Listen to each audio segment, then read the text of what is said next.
parce que tu es bon. Bénis cette étape. Bénis ton instruction. Que ta sainte présence nous guide. Que ta sainte présence nous enseigne tes oracles. Pour l'honneur et gloire de ton Saint-Nom. Que ta parole, Seigneur, puisse percer et délivrer tous ceux qui sont encore dans la captivité de l'ignorance. Ceux qui sont encore sous le contrôle de l'ignorance, de la puissance des ténèbres, soient délivrés par la puissance de ta parole. Au nom puissant de Yeshua HaMashiach. Merci Seigneur d'avoir ainsi fait pour l'honneur et gloire de ton nom. Nous disons Amen, Amen, Amen. Amen. Nous allons procéder à la continuation de l'étude concernant les mystères de Samson. Les mystères de Samson, dans le pluriel, ça veut dire que quand nous lisons l'écriture des juges, elle est bourrée des mystères de Samson. En se prenant l'histoire, les contes de Samson, comme étant simplement un conte, vous n'allez pas comprendre qu'est-ce qui se cache derrière à chaque action.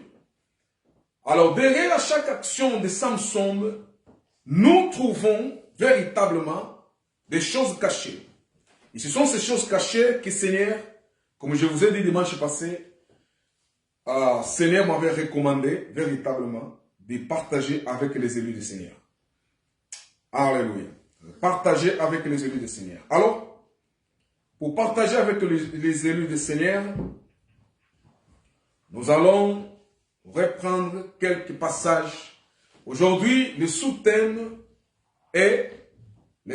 d'aujourd'hui est du mariage de Delilah à la tentation de Samson. En fait, moi, je voudrais aujourd'hui partager avec vous. L'étude d'aujourd'hui, c'était vraiment concernant au mystère des 7 tresses de Samson. Qu'est-ce qui se cache derrière ce mystère des 7 tresses de Samson? Mais cela, peut-être, sera pour dimanche prochain. On va voir qu'est-ce que le Seigneur va nous amener. Amen. Parce que moi, je n'aime pas délimiter l'Esprit du Seigneur.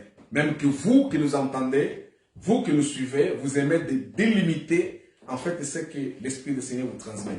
Mais nous limitons pas ce que l'Esprit du Seigneur va nous transmettre. Alors, je voudrais passer directement dans l'écriture de Juges, chapitre 16. Et aujourd'hui, le verset que nous allons utiliser, c'est le verset 4, et le verset 6 et le verset 15. Alors le verset 4 dit suivant. Après cela,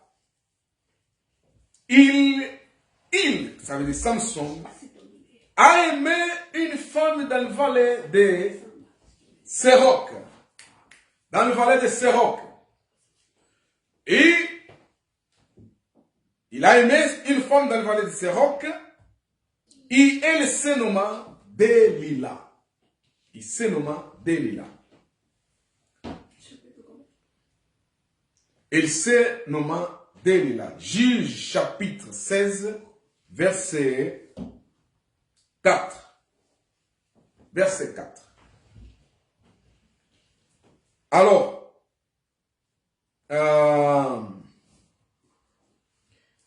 si vous pouvez signaler les autres qu'on a commencé, parce que ceux qui font là, ça ne m'intéresse pas. La parole de Dieu, c'est ça qui m'intéresse. Alors qu'ils montent, au nom du Seigneur Jésus. Alors, nous comprenons qu'ici, nous trouvons la description de comme quoi Samson a aimé cette femme, cette fille appelée Delilah, en s'intéressant à cette fille. Alors, qu'est-ce que ça veut dire pour nous, cet mariage de Samson à Delilah?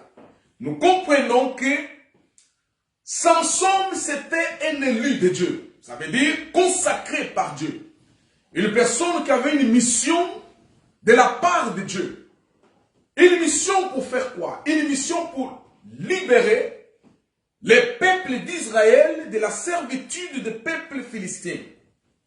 Alors, c'était ça la mission de Samson. Et nous avons déjà vu ça la semaine, dimanche passé, que c'était la typologie de Christ pour libérer son peuple de péché. Ça veut dire le péché qui est l'ennemi des peuples de Dieu. Ça veut dire que chaque fois que le peuple de Dieu s'attachait au péché, Dieu automatiquement posait une barrière entre le peuple de Dieu et Dieu. Quand le peuple de Dieu s'attachait au péché, qu'est-ce que ça veut dire? Ça veut dire à la désobéissance à la Torah, désobéissance au commandement d'Elohim, automatiquement Elohim s'est détaché de son peuple. Et son peuple était automatiquement amené à la servitude, afin qu'il dans la servitude puisse comprendre et prendre soin de comprendre le valeur de cette salut que Dieu les a offert. Ou les choix que Dieu a eu envers eux. Parce que Dieu pouvait choisir n'importe quel peuple pour qu'il devienne son peuple.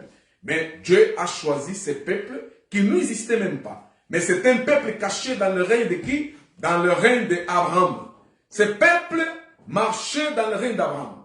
Et Dieu va choisir ces peuples qui n'existaient même pas pour devenir un peuple existentiel et devenir un peuple puissant, un peuple par lequel Dieu pouvait utiliser pour instruire les autres, la Torah, instruire les autres, le chemin de l'éternel, instruire les autres, qu'est-ce que ça veut dire Dieu, instruire les autres, les commandements de Dieu, instruire les autres véritablement à comprendre qu'au milieu de tous ces dieux, il y a un Dieu véritable, qui est Elohim. Il fallait que ces peuples, les peuples des nations, apprennent à adorer le Dieu véritable Elohim à travers de ce peuple que lui-même Dieu avait consacré comme étant son peuple, mis à part pour faire l'office des sacerdoce. C'était ça l'objectif par lequel Dieu va choisir ces peuples dans le règne d'Abraham. Dans le règne d'Abraham. Alors, on voit qu'il y a la similitude entre cette mission qu'Elohim avait donnée à Samson, qui est la typologie même de la mission du Seigneur Jésus-Christ. C'est pour cela que nous avons dit que Christ était caché en Samson. Christ était caché en Samson. Christ était en Samson. Caché en Samson. C'était ça. C'était ça. C'était ça. Et un des secrets de Samson. Alors, on trouve ici que ce mariage cache quelque chose. Samson était élu de Dieu. Il est élu de Dieu en étant Samson un Nazaréen. Il devrait rester au milieu des peuples d'Israël. C'est son peuple à lui. Il devrait rester au milieu des peuples d'Israël pour se nourrir de la nourriture spirituelle venant de la Torah, ou de la Ténach, afin de pouvoir subsister spirituellement dans le combat qu'il avait. Salomon avait cru que le combat qu'il aurait amené était un combat de muscles. Mais Dieu l'a fait comprendre que ce n'est pas seulement un combat de muscles, c'est un combat de l'esprit. Parce que c'est par l'esprit d'Elohim que Salomon était mis à part pour devenir quoi? Nazaréen, ça veut dire élu des seigneurs. Alors, Samson a sorti au milieu de son peuple pour aller envers les peuples qui le combattaient. Envers le peuple qui est le Philistin, un peuple contraire à son peuple, un peuple qui avait des dieux païens, des dieux d'idolâtrie, un peuple qui adorait le dieu Dagon, un dieu de superstition, un dieu imaginaire, qui vient de l'imaginaire des hommes. Un Dieu selon les prescrits, les cœurs des hommes, pas le véritable Dieu Elohim. Ce n'était pas ce Dieu-là que le peuple des Philistins avait. Alors, nous trouvons ici que les mouvements de Salomon allaient envers les peuples des nations, envers les peuples philistins, c'est le mouvement de Christ envers les peuples des nations. Vous comprenez? Donc ça veut dire que Salomon n'a pas fait autre chose, sinon la typologie de ce que Christ aurait de faire. Le mouvement d'aller envers les peuples des nations. Ça veut dire que les Philistins représentent les peuples des nations. Les peuples qui n'avaient pas l'idée d'Israël. Les peuples qui ne connaissaient pas la Torah. Les peuples qui ne savaient pas, qui ne connaissaient même pas les secrets d'Élohim. Les peuples qui tâtonnaient dans les ténèbres. Ça veut dire les peuples qui tâtonnaient dans l'ignorance pour comprendre qui est le véritable Elohim. Alors, c'est ces peuples-là, ignorants, ces peuples-là attirés par des choses qui sont au contraire à ce qu'Elohim a déterminé. Ça veut dire qu'un peuple qui adorait des dieux d'idolâtrie. Nous comprenons ici que les peuples des Philistins, dans son comportement, ils représentent les peuples des nations. Les peuples philistins représentent les comportements des peuples des Philistins, représentent les comportements des peuples des nations. Les peuples des nations, ils se comportent de même façon comme les peuples philistins. Alors, ici, pour dire quoi? Pour dire que le mouvement de Samson qui va laisser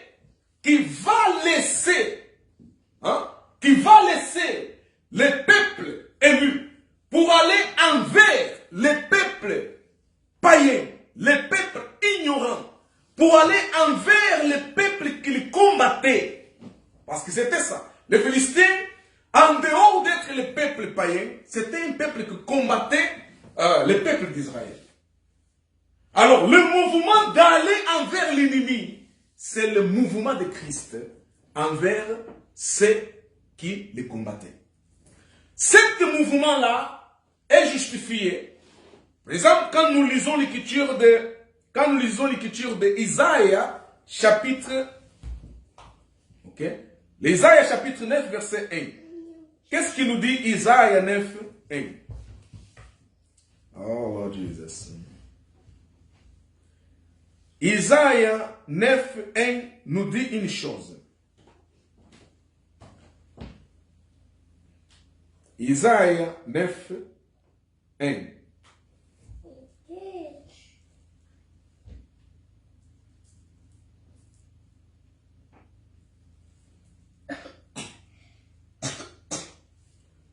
Isaïe 9, 1 dit,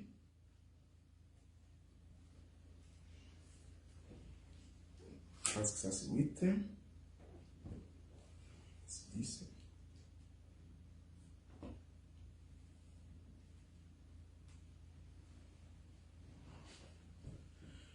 Isaïe 9, 1 dit, les peuples qui marchent dans les ténèbres voient une grande lumière. Sur ceux qui habitent les pays de l'ombre de la mort, une lumière resplendit. Les peuples qui marchent dans les ténèbres, les peuples des nations, les peuples qui n'ont pas le Dieu d'Israël, les peuples qui n'ont pas le Elohim comme étant le Dieu, ces peuples-là est considéré comme un peuple qui marche dans les ténèbres.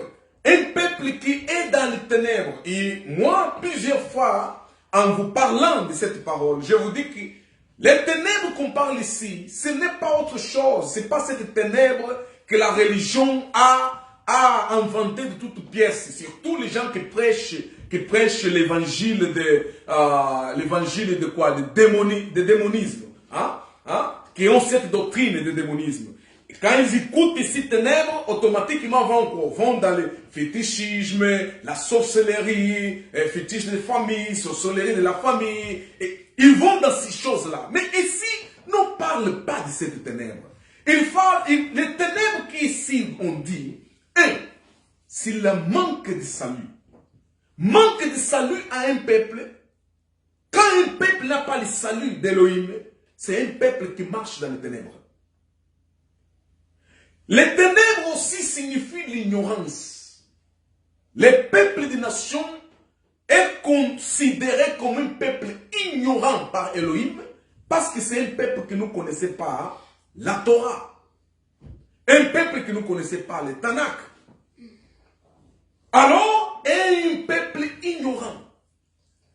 Il faut faire attention avec ces doctrines-là qui centralisent toute l'écriture dans les, comment se dire, concentre toute l'écriture dans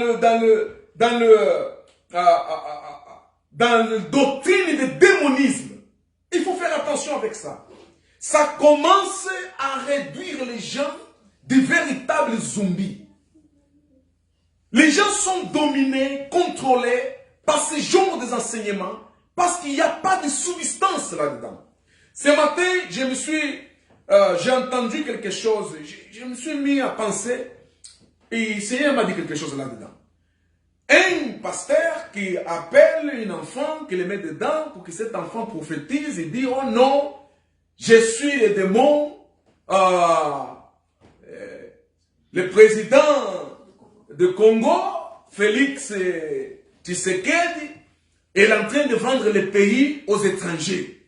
Alors, c'est moi le démon qui est en train de faire ça pour qu'il vende le pays aux étrangers. » J'ai regardé, j'ai dit, quand vous suivez le pasteur qui dit ces choses, qui a instruit cet enfant pour dire ces choses, c'est un véritable ignorant. Un véritable ignorant. Dans la société d'aujourd'hui, tu ne peux pas construire ton pays sans avoir, en fait, des relations avec d'autres pays. Parce que ton pays n'a pas ce que les autres pays ont. Alors, il va falloir avoir des négociations. Moi, j'ai ça, toi, tu as ça, on va négocier afin que tu peux me donner ça, et moi, je te donnerai ça. Ça ne veut pas dire qu'il est en train de vendre les pays dans les mains des étrangers. Ça, ce sont vraiment les gens, je ne sais pas comment on peut appeler ces gens-là. C'est lui, le pasteur qui a instruit cet enfant à dire ces choses. Ce sont des véritables ignorants. Alors, il veut quoi? Il veut que le pays reste dans un état sauvage. Dans un état sauvage. Parce que dans leur pays, ils ne construisent pas des avions. Dans leur pays, ils ne construisent pas de voitures. Dans leur pays, il y a beaucoup de choses qu'ils ne construisent pas. Il faut des pays des autres qui construisent ces choses. Et alors, pour avoir les choses des autres dans ton pays, il faut négocier avec les autres. Alors, négocier avec les autres, c'est quoi? Écoute, moi j'ai ça. J'ai besoin de ça que vous avez. Vous allez apporter ça dans mon pays. Et moi, par contre, je vais vous donner ça. C'est comme ça que tous les pays du monde sont développés. C'est comme ça que tous les pays du monde développent. Mais on va trouver un pasteur ignorant. Vraiment, je ne sais pas quel nom je peux appeler cet homme-là. Hein. Un véritable ignorant. Qui est en train de dire, c'est moi le démon, qui est en train de faire que le président vend le pays aux étrangers.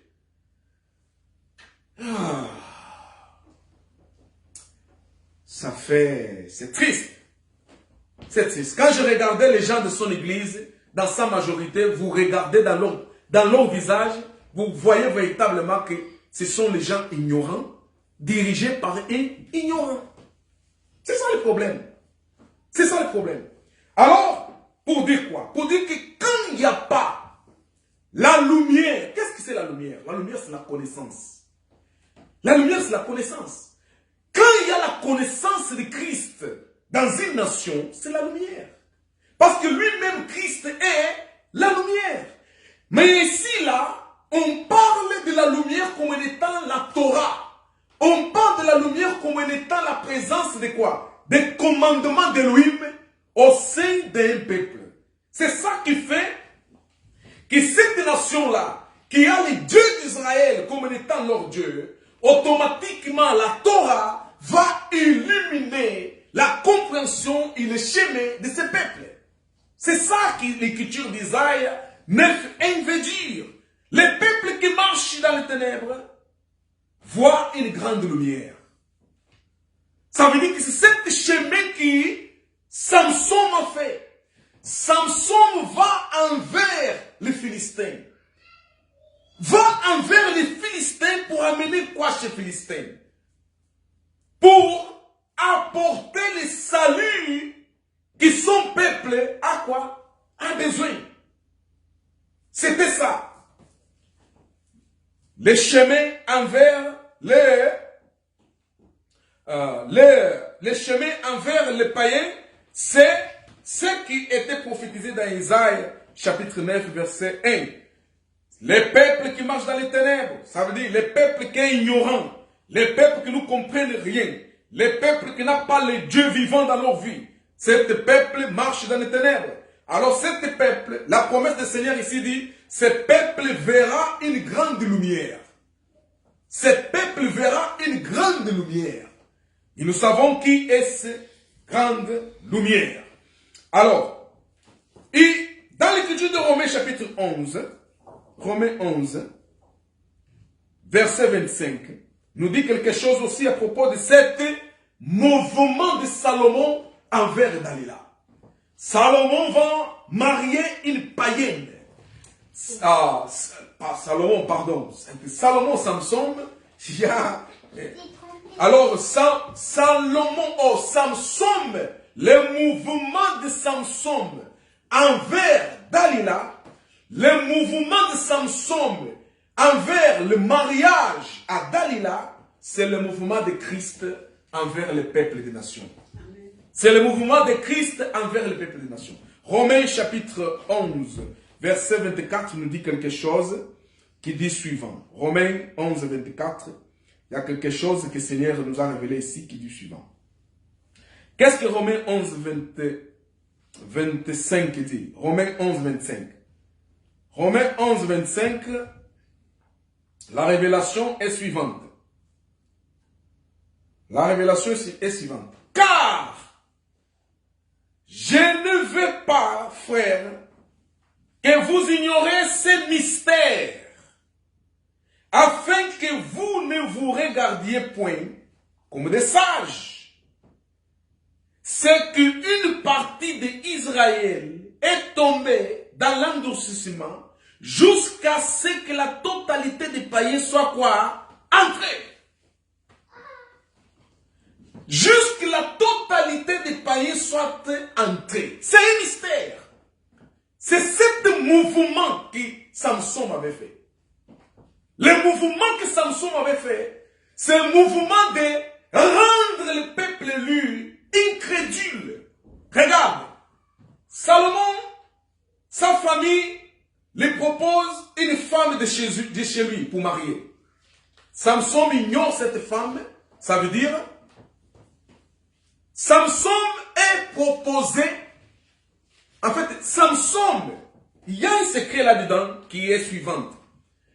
Samson est proposé à se tenir dans le judaïsme. Samson est proposé à se tenir dans la Torah, dans la loi. Mais Samson va faire un mouvement envers les païens. En faisant ce mouvement envers les païens, Samson laisse les Israéliens dans l'incrédulité. Ça veut dire que son peuple est admiré. Son peuple admire voir le comportement de Samson d'aller marier une femme qui n'est pas une femme de son peuple. Une fois que la loi de Moïse interdisait les fils d'Israël mariaient les femmes étrangères. Ça a rendu l'incrédulité au peuple d'Israël.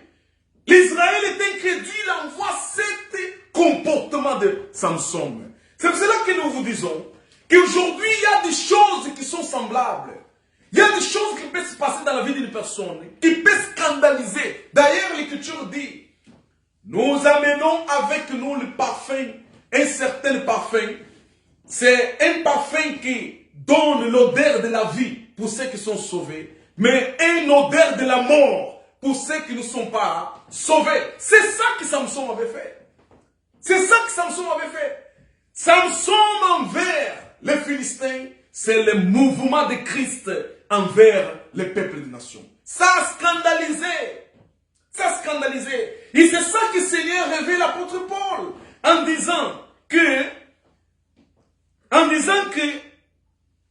une partie d'Israël est tombée dans l'endurcissement. Ça veut dire que cette partie d'Israël qui est tombée dans l'endurcissement, c'est cet peuple qui a vu Samson assez de faire de la compromission de marier une femme de chez lui pour aller marier une femme étrangère. Et n'importe quelle femme, une femme qui fait partie des ennemis des peuples d'Israël. C'était compliqué pour Samson. Alors, ça a créé scandale. Scandale au milieu.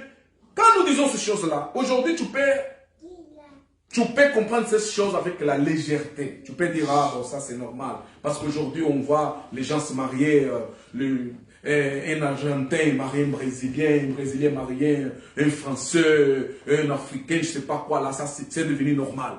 Mais dans leur temps à eux, tu ne pouvais pas marier une femme étrangère. Eh oui, tu ne pouvais pas marier. La loi de Moïse interdisait. Alors, si vous êtes un Judéen, qui respecte la Torah, tu étais censé de respecter cette écriture, de ne pas marier une femme étrangère. Marier une femme étrangère, c'était synonyme d'apporter dans ta maison l'abomination. Apporter dans ta maison, ça veut dire, tu enlèves dans ta maison les faveurs de Dieu pour mettre dans ta maison la colère de Dieu. Ça veut dire, marier une femme païenne, une femme qui n'était pas juive, une femme qui n'avait pas le Dieu d'Israël, tu es en train d'apporter de chez toi la colère de Dieu. La colère de Dieu. C'était ça. Parce que tu es en train de désobéir les commandements, l'ordre, l'instruction d'Élohim par rapport au mariage. Et c'est ça que Samson avait fait. Samson, quand il va se prendre à Delilah, en Israël, c'était scandale total. Parce qu'Israël savait que Samson, c'est celui qui va faire quoi? Qui va les liberter. Qui va les libérer. C'est la même chose aujourd'hui. Quand les gens écoutent que le Christ, le message de la grâce, de la puissance de Christ, et le Christ, le peuple païen, a donné, pas donné parce que ça ne vient pas de leur décision, mais le peuple païen a embrassé Christ comme sauveur, ça scandalise les Juifs. Ça scandalise les Juifs. Parce que le Judéen, il dit, mais le Christ, c'est notre prophète, non? Alors pourquoi ces gens-là, ils disent que Christ, c'est leur Seigneur? Ça scandalise un Judéen. Ça scandalise un Judéen. C'est la même chose, le scandale qu'il y a eu quand Samson a pris décision de marier Delilah. Mais comme je vous dis, dans la grâce de Dieu, le Seigneur nous révèle des choses qui nous fait comprendre le suivant. Ce n'était pas la volonté de Samson d'aller marier cette femme. C'était Dieu qui a déterminé que Samson doit marier ses femmes. C'était prescrit. Pourquoi? Parce que Dieu voulait déjà faire comprendre le peuple d'Israël qu'est-ce qui va se passer. Qu'est-ce qui va se passer? Ici dit que c'est un mystère. Le mystère par lequel Dieu va endurcir les cœurs de quelques-uns des peuples élus d'Israël, afin que dans leur incrédulité, Dieu puisse s'intéresser à qui? Dieu puisse s'intéresser au peuple païen. Au peuple de quoi? Au peuple des nations. C'était ça. Afin que Dieu puisse s'intéresser au peuple des nations. Alors, il y a un mystère. Pourquoi cela? Parce que quand nous lisons ici aussi dans l'écriture, de Lord Jesus.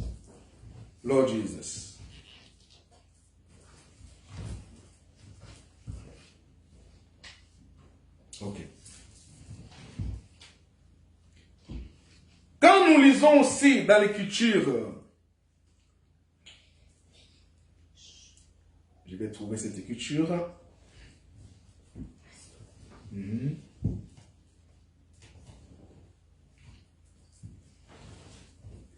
Seigneur parle, il est clair là-dessus. Dans l'écriture de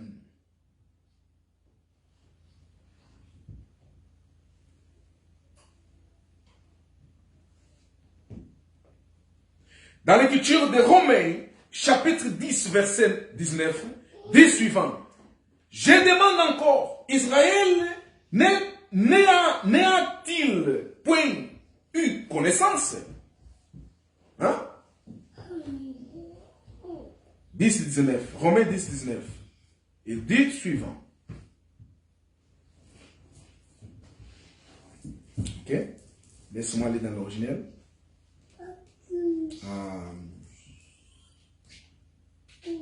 Romains 10, 19. Il dit, mais je dis, Israël n'a-t-il pas su? C'est une question. Est-ce qu'Israël n'a pas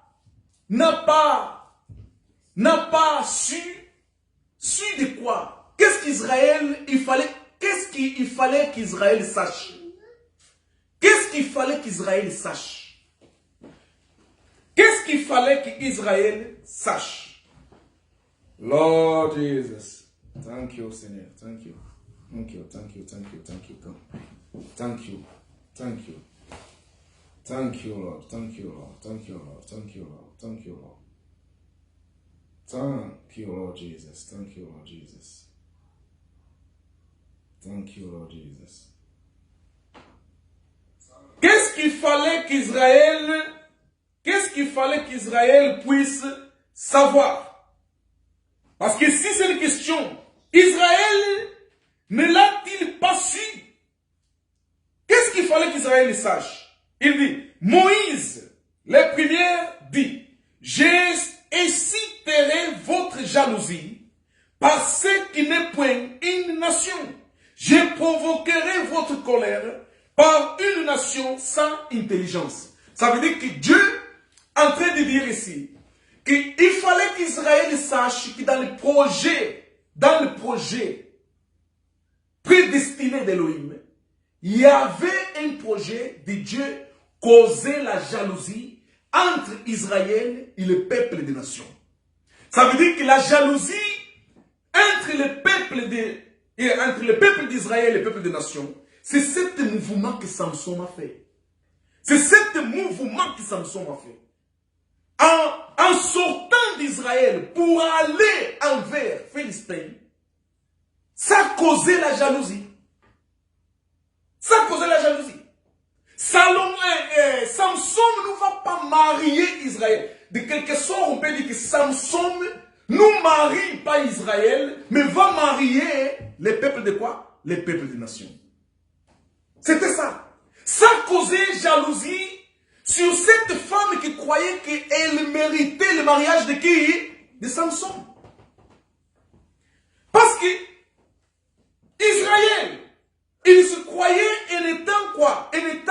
En étant celle qui est choisie par Dieu pour marier Samson. Samson, c'est la typologie du Seigneur Jésus. C'est la typologie du Seigneur Jésus. Lord Jesus. C'est le mouvement que le Seigneur a fait en laissant Israël aller envers les peuples des nations. Cette typologie aussi de Samson de ne pas marier Israël pour aller marier les peuples des nations, c'est la similitude. Ça veut dire que Samson, en étant le Christ, il met à côté la religion judaïque, la religion fondée sur la loi, le légalisme, pour aller maintenant mettre en place une nouvelle alliance fondée sur quoi? Sur la grâce. C'est ça. C'est un mouvement. Et ce mouvement va créer la jalousie. Ce mouvement va créer la jalousie. Va créer la jalousie.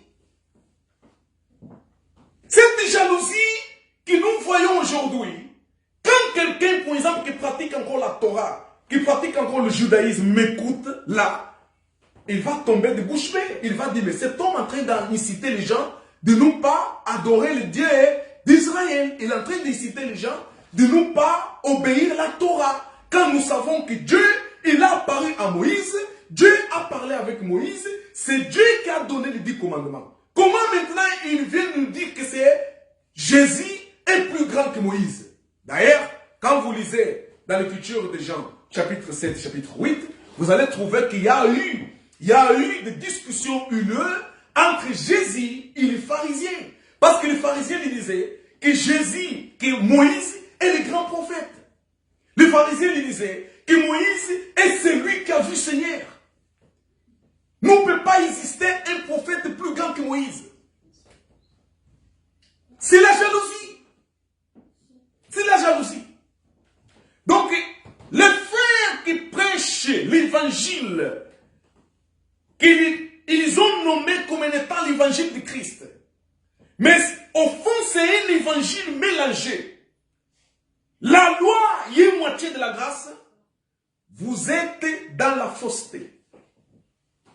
Eh oui. Vous êtes dans la fausseté. Regardez le mouvement que le Seigneur a fait.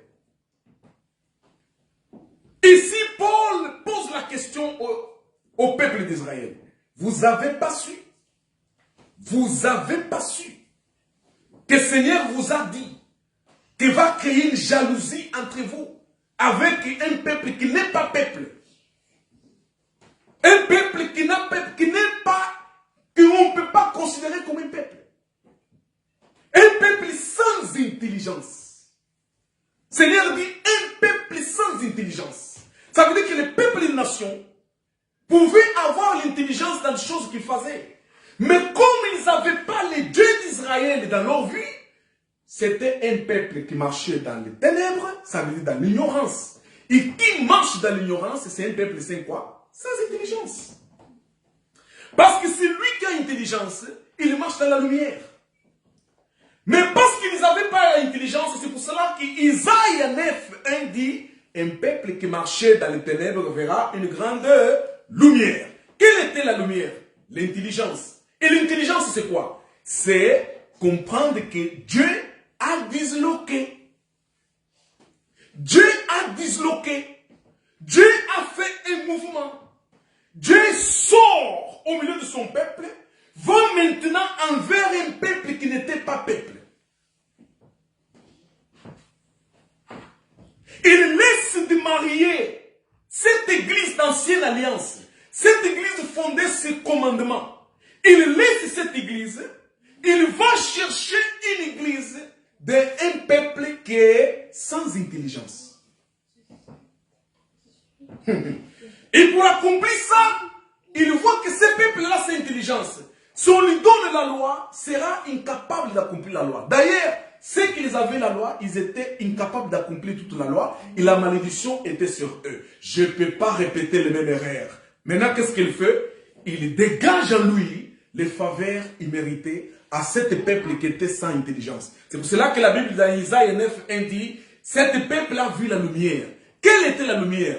Les faveurs imméritées de Dieu. C'est la lumière que Dieu a fait surgir au milieu des peuples des nations qui étaient un peuple sans intelligence.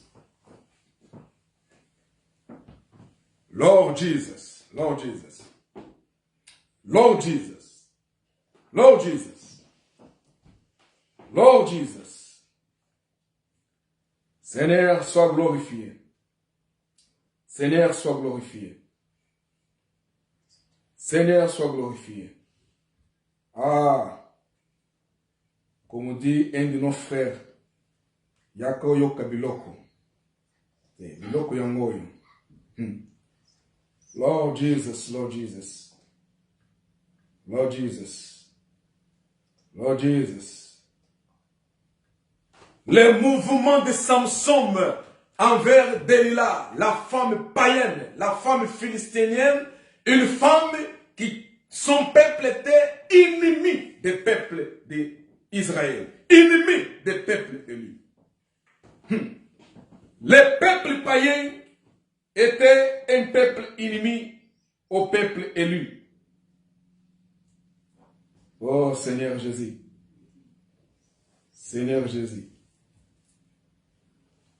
Seigneur Jésus. Seigneur Jésus. Lord Jesus. Ma nourriture, c'est faire la volonté du Seigneur. Ma nourriture, c'est faire la volonté du Seigneur.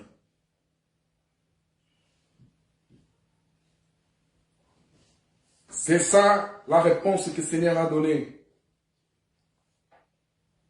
Ma nourriture, c'est faire la volonté de mon Père. Et notre nourriture à nous, c'est aussi amener au peuple de Dieu les oracles d'Élohim. Lord Jesus.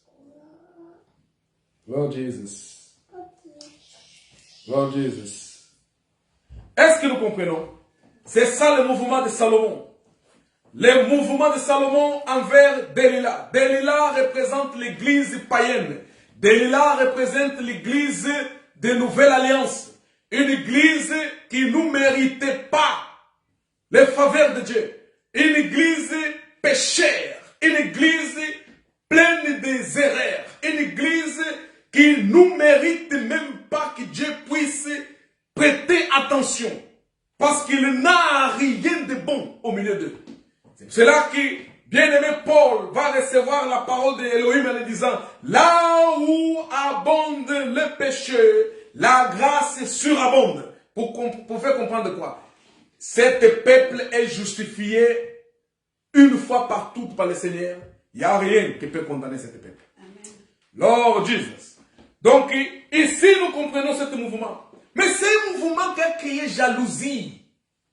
Comme nous avons entendu ici, bien-aimé Paul dire dans l'écriture de Romains 10, 19, en disant que je susciterai votre jalousie par ce qui n'est point une nation. Je provoquerai. Lui-même Dieu dit, je vais provoquer. Nous comprenons que Dieu provoque. Je vais provoquer. Je provoquerai votre colère. Ça veut dire que Dieu, le même Dieu qui dit, ne provoque pas colère de ton enfant, c'est le même Dieu qui dit, je vais provoquer ta colère. Je vais provoquer ta colère afin que tu puisses comprendre la manifestation de ce mouvement que j'ai fait. Je t'ai abandonné, je suis allé marier la femme qui n'était pas digne d'être appelée femme. Ça veut dire, j'ai abandonné l'église qui se croyait digne à cause de la Torah pour aller marier une église qui se croyait impure, impudique, inappropriée à cause du paganisme, à cause de l'ignorance du Dieu d'Israël. C'est un mouvement. C'est un mouvement. Lord Jesus, c'est un mouvement. Alors, quand nous venons dans l'écriture de Luc, chapitre 21, verset 24, nous trouvons aussi ici une révélation par rapport à ça. Qu'est-ce que Luc dit? Luc 21, Lord Jesus. Luc 21, verset 24. C'est un mystère. C'est un mystère. Comme Romains 11, 25 a dit, c'est un mystère. Et le peuple élu n'a pas compris ce mystère. Le peuple élu n'a pas compris ce mystère. C'est un mystère. Lord Jesus, c'est un mystère. Luc 21, Luc chapitre 21, verset 24. Nous dit suivant. 24. Ils tomberont sur le tranchant de l'épée. Ils seront amenés captifs parmi toutes les nations. Et Jérusalem sera foulée aux pieds par les nations, jusqu'à ce que le temps des nations soit accompli. C'est Jésus qui est en train de prophétiser ça. Seigneur Jésus est en train de prophétiser une chose pour montrer les limitations du temps. La limitation du temps. Seigneur Jésus est en train de dire comment le peuple d'Israël va finir. Comment le temps des nations va arriver. Comment le temps des nations va arriver. Il dit que, pour comprendre bien ici, verset, vous pouvez lire tout le chapitre 21, mais ici il parle pratiquement de ce qui va se passer dans les fins des temps, les fins de leur temps à eux, pas les fins comme les églises sont habituées à interpréter fin de temps, ça veut dire fin de monde, le fin de monde, on attend le fin de monde. Quand le fin de monde va arriver, c'est cela que cette écriture va s'accomplir. Et au même temps, regardez l'ignorance des religieux évangéliques, leur ignorance. Ils disent que ça là, ça va se passer dans le dernier temps. Ça veut dire que quand cela va se réaliser, Jésus va apparaître. Mais chaque année, quand il y a des situations dans la société qui amènent la société dans la peur, ils vont faire sortir cet verset. Vous dites, ouais, vous croyez, c'est ça qui est écrit dans la Bible. Ils ont oublié que quand ils enseignent, ils nous disent que c'est maintenant. Ils disent que c'est le dernier temps. Et là, vous comprenez, ces gens, ils lisent la Bible de tête en bas. Eh bien, ils comprennent la Bible d'une façon incohérente. C'est comme maintenant. Oh, c'est 666, c'est écrit dans la Bible. Les vaccins, c'est 666, c'est la puissance 666. Va passer. Hein? Va passer, ils vont oublier. C'est comme écrit dernier temps. C'est un peuple qui n'a pas la foi. C'est un peuple qui vit dans le soupçon. Un peuple qui n'a pas la certitude de leur salut. Pourquoi ils n'ont pas la certitude de leur salut? Parce que c'est ça que les pasteurs, les enseignants, mettent dans leur tête. C'est pour cela que ces peuples n'ont pas la certitude de leur salut. Ils ont peur de perdre le salut.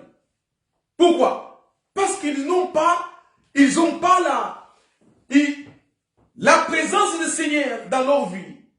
Ils n'ont pas cette présence du Seigneur dans leur vie pour confirmer le salut que le Seigneur les a pratiquement offert gratuitement. Ils n'ont pas cette certitude. Nous avons enseigné ça l'autre fois. Alors vous comprenez ici que le Seigneur dit dans cette écriture ce qui va se passer. Il dit qu'Israël va tomber dans une épée.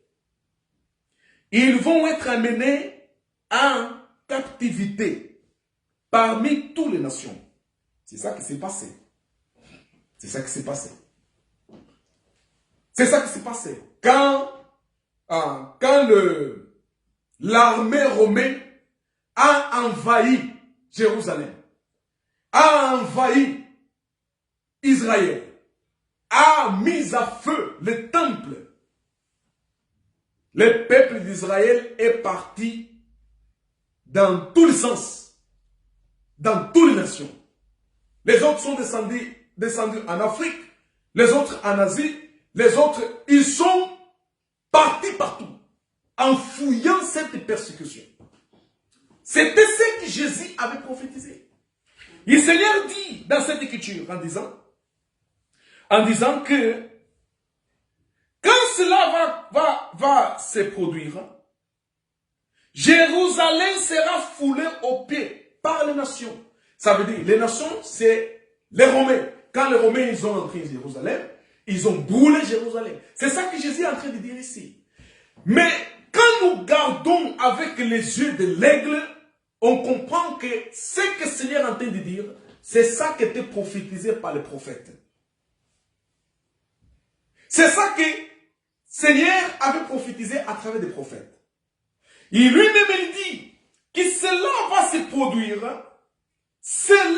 produire jusqu'à ce que le temps des nations soit accompli. Mais ici, quand il parle, le temps des nations soit accompli, il parle maintenant dans le sens de quoi? Dans le sens de mouvement. Ça veut dire que Dieu va punir Israël. Dieu va, en fait, chambouler Israël. Dieu va abandonner Israël. En abandonnant Israël, il va le faire à travers des peuples des nations.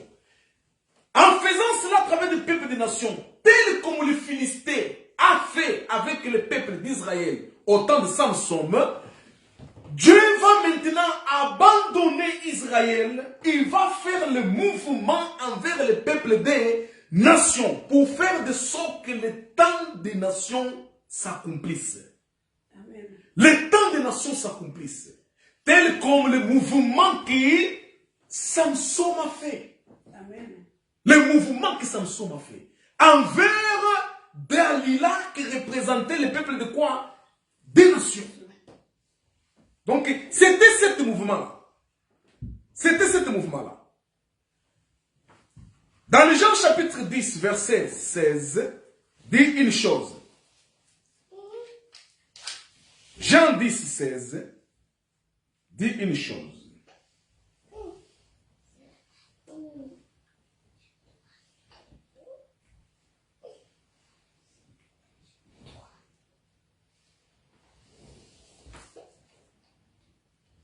Jean 10, 16 dit suivant.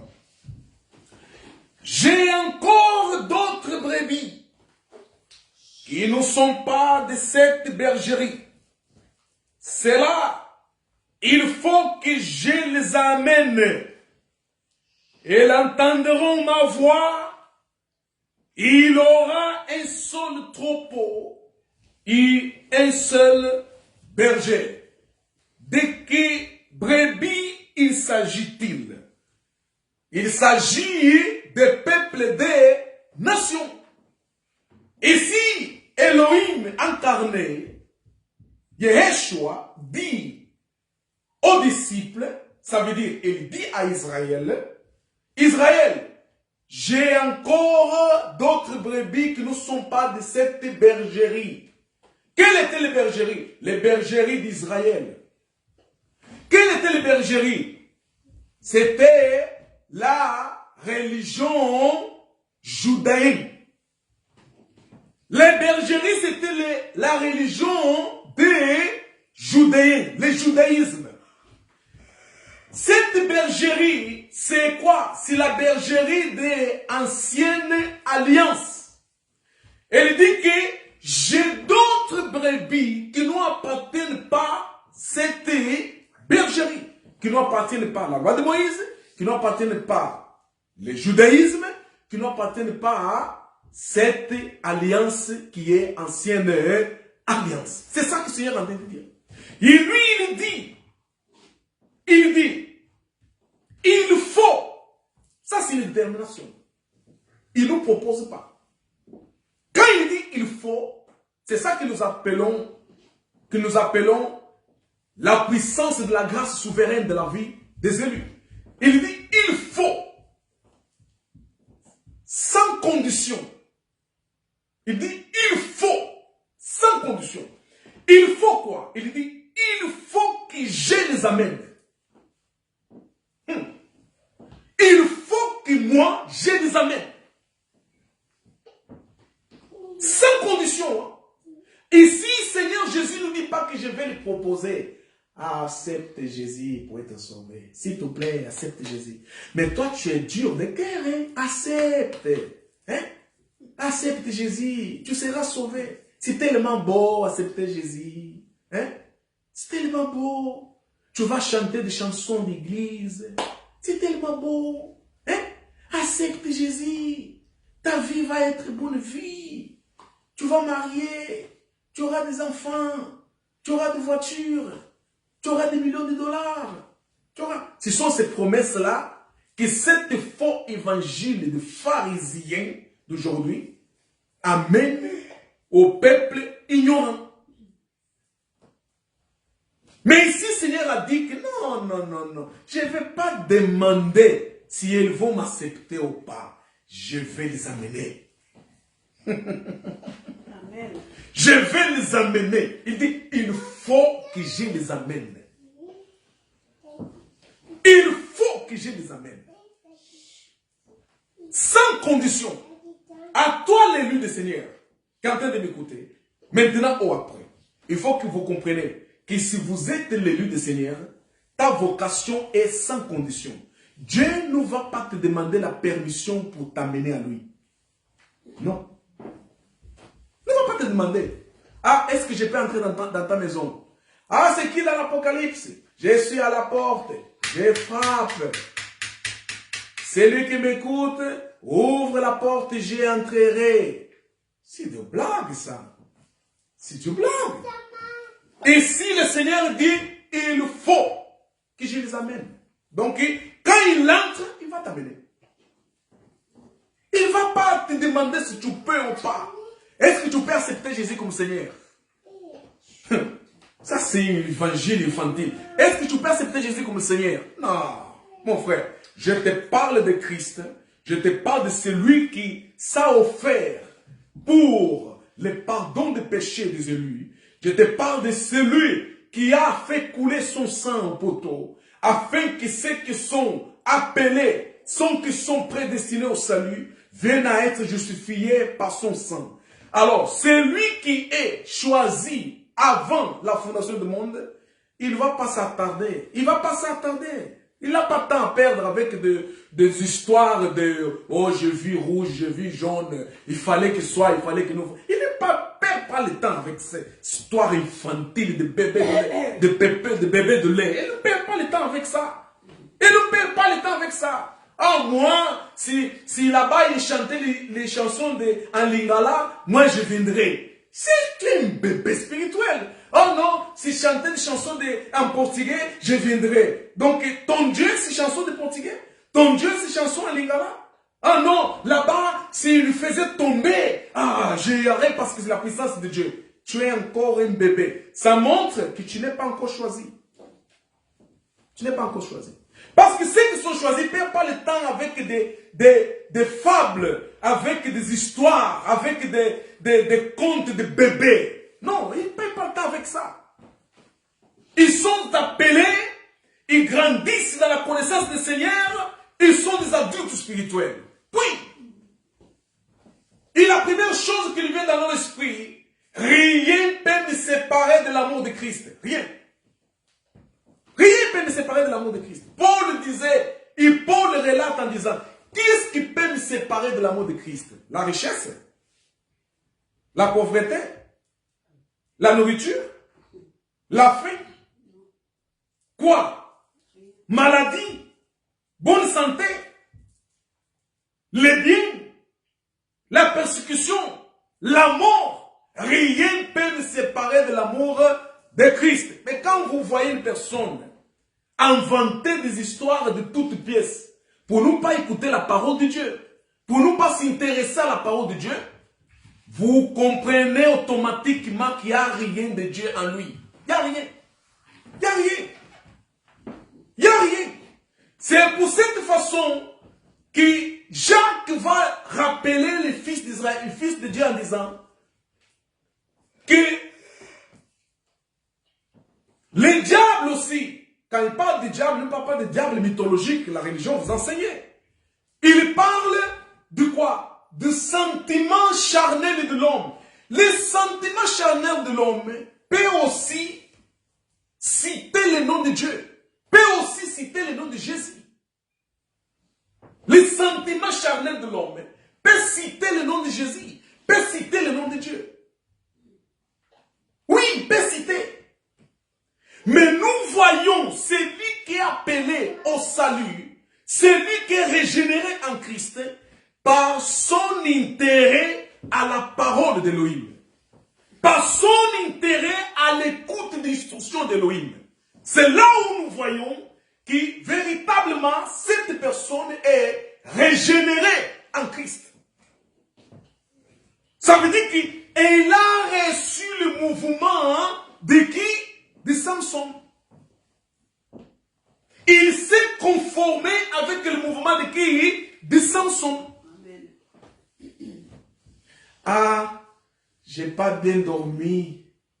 Les dents me faisaient tellement mal. C'est pour cela que je ne suis pas allé écouter la parole de Dieu, mais peut-être dimanche prochain, tu es un bébé. Tu es un bébé. Tu es naïf. Tu ne fais pas partie de ceux qui sont élus par le Seigneur. C'est pour cela que tu ne peux pas t'intéresser aux choses de quoi? De Christ. Mais au même temps que tu dis, ah, les dos me fait mal, les dos dormir, les dos me fait mal. Si tu entends qu'à côté, il y a la fête, il y a la musique, il y a de l'alcool, tu vas courir. Là, le dos va disparaître, tout va disparaître. C'est pour montrer que tu ne fais pas partie de quoi? De la bergerie de qui? De Christ. Point final. C'est pour montrer que tu ne fais pas partie de la bergerie de Christ. Oh, Jésus, Dieu est mon cœur. Dieu connaît mon cœur. Tu te trompes. Tu te trompes. Si véritablement ton cœur était le cœur de Dieu, tu aurais l'intérêt aux choses de quoi? De Dieu. Point final. Donc il faut arrêter de se tromper. Il faut arrêter de se tromper.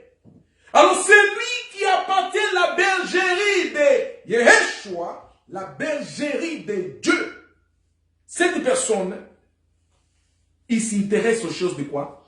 D'Élohim. Alléluia. Il s'intéresse aux choses d'Élohim. Il est là pas pour perdre le temps avec des petites histoires. Oh, je suis allé là-bas, j'ai vu. Ah, tu as vu la serre? Là, j'ai en train de vous parler un peu de votre commérage au milieu de vous, les fainéants spirituels. Là. Écoute, je suis allé, j'ai vu Sœur Anna m'a regardé mal. Comme Sœur Anna m'a regardé mal, dimanche prochain, je ne vais plus. Il m'a regardé comme mal, pourquoi? Hein? Je me suis bien habillé plus qu'elle. J'ai mis Chanel. J'ai mis, je ne sais pas, le bouton.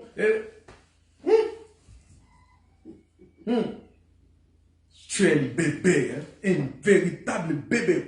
Milik nde ozolinga. Lingi foufou ya makasite. Donc c'est ça le problème. Hein? Donc c'est ça le problème. C'est ça le problème. Milik na milik. Hein? Oh là là là là là là là là. Les grands problèmes.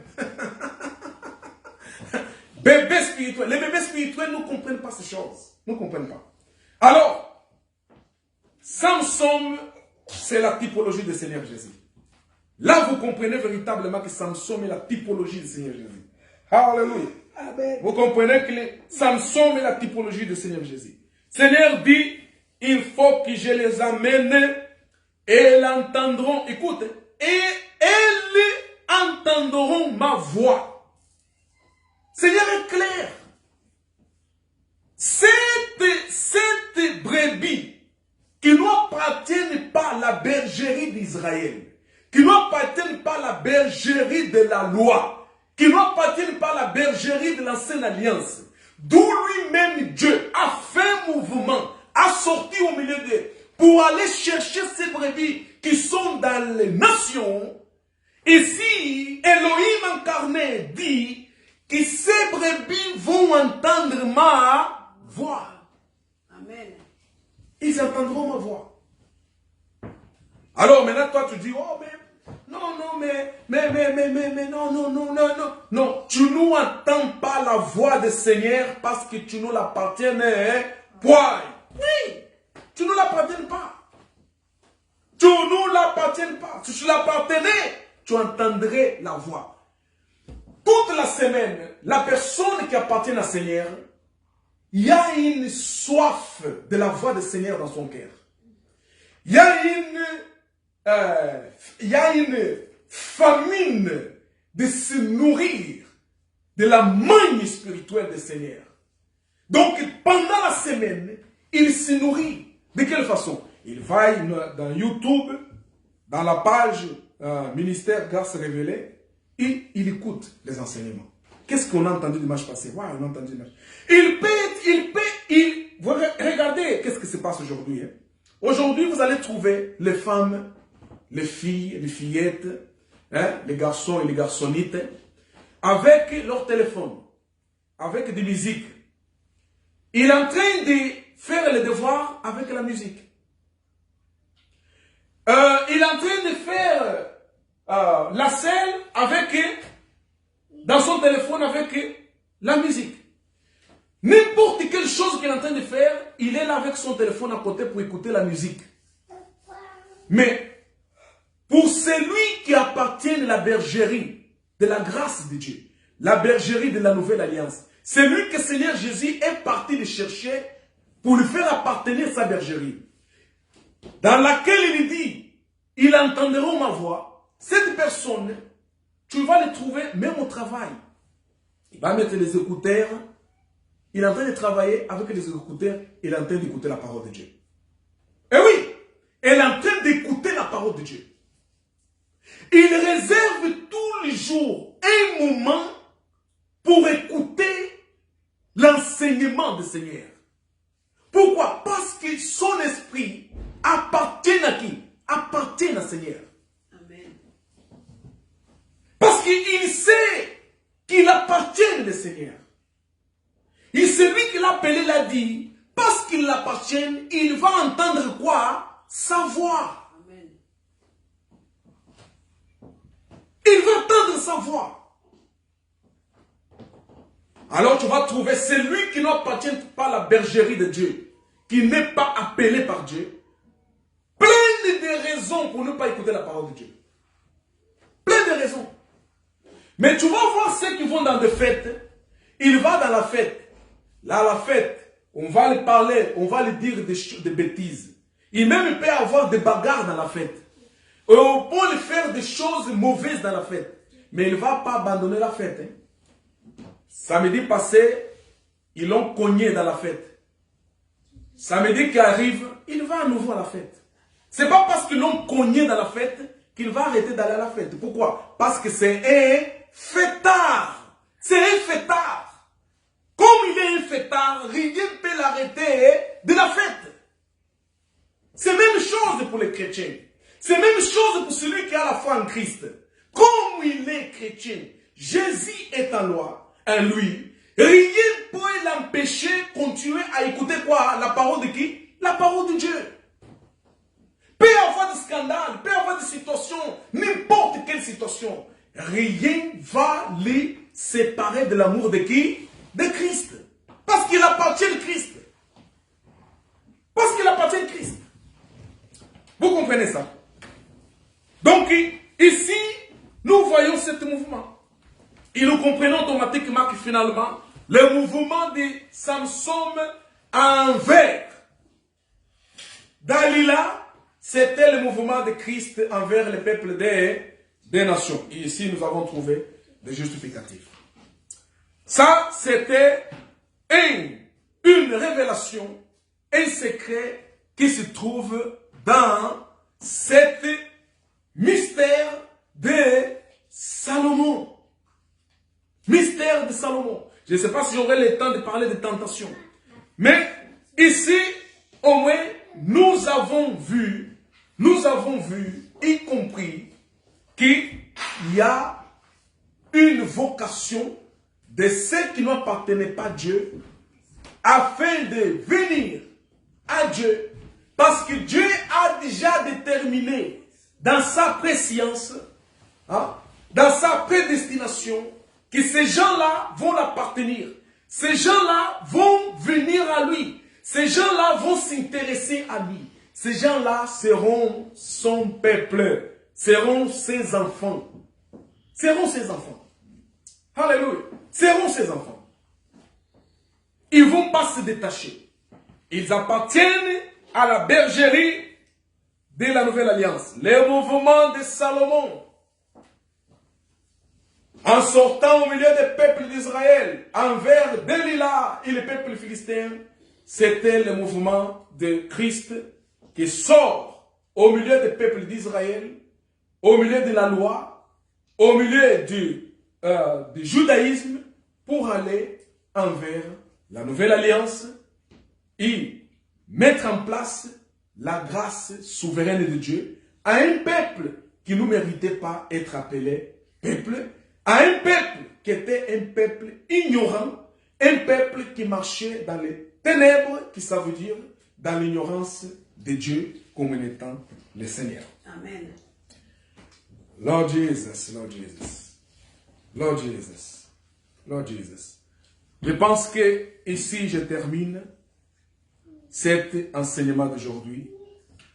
Je voudrais parler de la tentation. Si j'entre dans la tentation, le mystère de la tentation de Samson, donc on va sortir d'ici à 15 heures. Donc, Seigneur, sois glorifié, Seigneur, sois exalté. Lord Jesus. À toi la gloire, Seigneur, à toi la gloire. À toi l'adoration. Le nom du Seigneur soit glorifié, soit exalté. Merci Seigneur Jésus. Merci Seigneur Jésus. Merci Seigneur Jésus. Nous allons se mettre debout pour remercier Seigneur pour cette étape. Pour remercier Seigneur pour ce privilège qu'il nous a donné. Pour remercier Seigneur que finalement, il n'y a rien qui peut séparer l'élu de Dieu de l'amour de Christ. Parce qu'il y en a ceux qui, quand ils ont beaucoup, ils oublient Dieu. Il y en a ceux qui, quand ils ont rien, ils oublient Dieu. Il y en a ceux qui, quand ils sont dans la tentation, ils oublient Dieu. Il y a ceux qui, quand ils sont dans la paix, tranquillité, rien de mal dans leur vie, ils oublient aussi Dieu. Donc, tout ça, ça nous fait comprendre que nous ne sommes pas choisis par Dieu. Il n'y a pas le choix de Dieu dans la vie de ces gens-là. Mais s'il y a quelqu'un qui est choisi par le Seigneur, peut-être le temps de choix n'est pas encore arrivé, mais quand le temps va arriver, ils viendront à la connaissance du Seigneur. Amen. Amen. Donc, ça veut dire que quand le temps va arriver, ils vont être révélés cette grandeur de Dieu dans leur vie. Et c'est là où ils vont s'intéresser à Seigneur. C'est pour cela que nous n'allons pas laisser de prier. Il faut prier pour tout le monde. Prier pour tous ceux qui sont encore amenés par le vent d'ignorance, amenés par le vent d'intérêt personnel qui concerne à leur vie matérielle et pas à leur vie spirituelle. Il faut que nous prions en faveur de cela. Parce qu'au milieu d'eux, il y a les élus. Il faut que nous prions que le Seigneur puisse toucher les élus qui sont au milieu de ses frères afin qu'ils s'intéressent à leur vocation de la vie éternelle. Amen. Amen. Nous allons prier cela, Seigneur. Prions en faveur des peuples, en faveur de ceux qui sont encore dans l'ignorance, en faveur de ceux qui sont encore amenés par le vent de ignorance, afin que le Seigneur puisse toucher leurs esprits, que le Seigneur puisse toucher leurs âmes, afin qu'elles viennent à la vérité de Christ. Amen. Amen. Prions, Seigneur. Alléluia. Notre Dieu, nous te remercions, Seigneur, parce que tu es merveilleux. Ton nom soit béni, Seigneur. Ton nom soit glorifié. Ton nom soit exalté. Père Tout-Puissant, nous te demandons au nom de Yeshua. Tu connais tes élus. Tu connais tous ceux qui sont à toi, Seigneur. Tu connais tous ceux par lesquels tu as accepté de mourir à la croix de Golgotha. Merci, Père. Ton nom soit glorifié, soit exalté, Père. Merci parce que tu es bon. Merci parce que tu es bon, Seigneur. Continue à opérer dans la vie de tes élus, Seigneur. Continue, Père Tout-Puissant. Nous te remercions pour ce mouvement que tu as fait envers nous, Seigneur. Les peuples qui étaient dans les ténèbres, les peuples qui étaient dans l'ignorance. C'est mouvement que tu as fait qui nous a apporté cette vie, la vie éternelle. Merci, Seigneur Jésus. Merci, Seigneur Jésus. Merci, Seigneur Jésus. Ton nom soit loué, ton nom soit loué, ton nom soit loué. Ton nom soit loué, ton nom soit loué. Ton nom soit loué. Elohim, ton nom soit loué. Sois loué, Seigneur. Merci, Seigneur. Merci. Merci. Père, je laisse dans ta main ton instruction d'aujourd'hui. Père, je te demande au nom puissant de Yeshua Mashiach que Seigneur, puisse se manifester dans la vie de tes élus, Seigneur. En continuant à proportionner l'envie de toi, l'envie de ta parole, l'envie de ton instruction, l'envie de continuer à faire ce que tu as déterminé à l'éternité, Seigneur. Que notre vie continue attachée à toi, Seigneur. Parce que tu es Dieu. Père, bénis la semaine. Garde tes élus. Protège chacun d'entre eux. Au nom puissant de Yeshua Mashiach. Manifeste ta puissance dans nos vies, Seigneur. Tout obstacle, toute situation qui les amène dans les détresses, dans les maladies, dans d'autres problématiques dans nos vies, Seigneur. Nous te demandons par le nom puissant de Yeshua HaMashiach de manifester ta puissance dans nos vies au nom de Jésus. Que cela puisse produire la guérison physique, la guérison spirituelle, la guérison dans tout sens dans nos vies au nom de Yeshua HaMashiach. Merci Père. Nous te remercions d'avoir fait cela. Bénis la semaine. Je détermine la semaine bénie, les mois de mars bénis au nom de Yeshua HaMashiach. Merci Seigneur parce que tu es bon d'avoir fait cela pour l'honneur de ton nom. Au nom de Yeshua HaMashiach, nous te disons merci. Merci Seigneur parce qu'il n'y a pas un Dieu comme toi Seigneur. Il n'y a pas un Dieu comme toi. Merci Père Tout-Puissant. Merci Père Tout-Puissant. Ton nom soit béni. Ton nom soit béni Seigneur. Ton nom soit béni. Et nous disons Amen, Amen, Amen, Amen, Amen, Amen. Voilà Seigneur Jésus. Que le Seigneur vous bénisse et vous garde. Je voudrais remercier Seigneur mon Dieu qui a fait de sorte que je puisse encore voir la lumière du jour. En étant aujourd'hui les jours que le Seigneur m'a mis dans le monde des vivants physique, je remercie le Seigneur pour cela. Et je dis Seigneur merci parce que même avec des contraintes, avec des situations compliquées, avec des choses qu'on peut même numérer dans nos vies, jusqu'ici, Seigneur est avec moi. Jusqu'ici, Seigneur est avec moi. Elohim, je te remercie, Seigneur, de continuer à me garder. C'est ta protection divine. Je te remercie, Seigneur, de continuer à proportionner. Et c'est ce que je te demande tout le temps dans ma vie. Que ta volonté, Seigneur, se réalise avant toute chose.